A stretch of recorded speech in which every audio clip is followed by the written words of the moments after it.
Mga kahuwan, panoorin ang video na ito upang alamin ang pinaka-latest na balita tungkol sa lagay ng panahon at bagyo update today.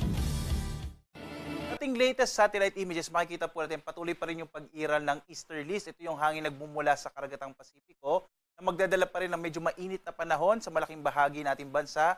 Sa ngayon, nakaka-apekto po ito sa bahagi ng Visayas, sa Central at sa Southern Luzon. Asahan pa rin natin, malaking bahagi po ng ating kapuluan ay patuloy na makararanas ng medyo mainit na panahon, bagamat posible pa rin ang mga localized rain showers and thunderstorms sa dakong hapon hanggang sa gabi. Kaya manatili pong nakatutok sa mga updates ng Pag-asa upang malaman nyo po kung saang lugar magkakaroon ng mga thunderstorms, mga isolated thunderstorms and rain showers. Nag-issue po tayo ng mga warning.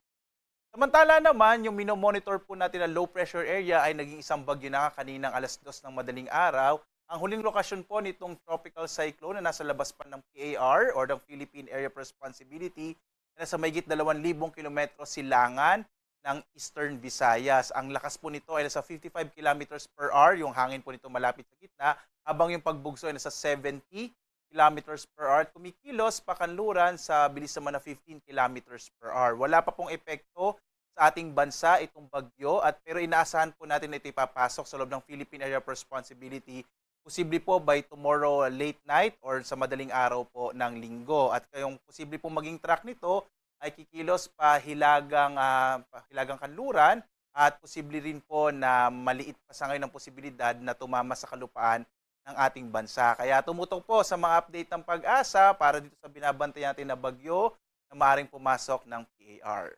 Itong latest naman po na track ng bagyo, narito po siya. Base po sa ating latest track, muli po, posibleng ang pumasok ng Philippine Area of Responsibility itong bagyo bukas ng gabi or madaling araw po ng linggo. At kapag pumasok ito ng Philippine Area of Responsibility, tatawagin natin ito sa local name na Francisco. Pang-anim na bagyo na po ito ngayong taong 2026. At dahil nga nasa karagatan pa rin, posible po na patuloy itong lumakas at maging isang typhoon category. Pag sinabi po nating typhoon category, kung tatama ito sa lupa, aabot na hanggang signal number 4 yung lakas niya. So yun po ibig sabihin kapag typhoon category yung bagyo.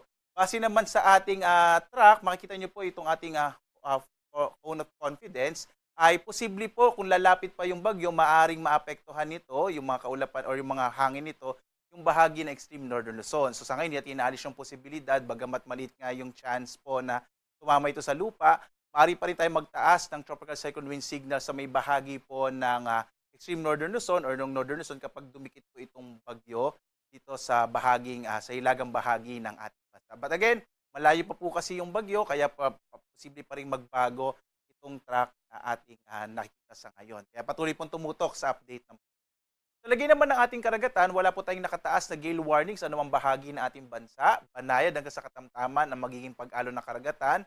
Dito sa pumalaot, ang mga sasakyang pandagat at malilit ang mga bangka na pumalaot po sa ating mga karagatan. Bagamat kapag may mga thunderstorms, iba yung pag-iingat po, lalong-lalo na yung mga malilit na mga bangka na kung minsan po kasi nagiging malakas pag-alon ng karagatan kapag may mga thunderstorms.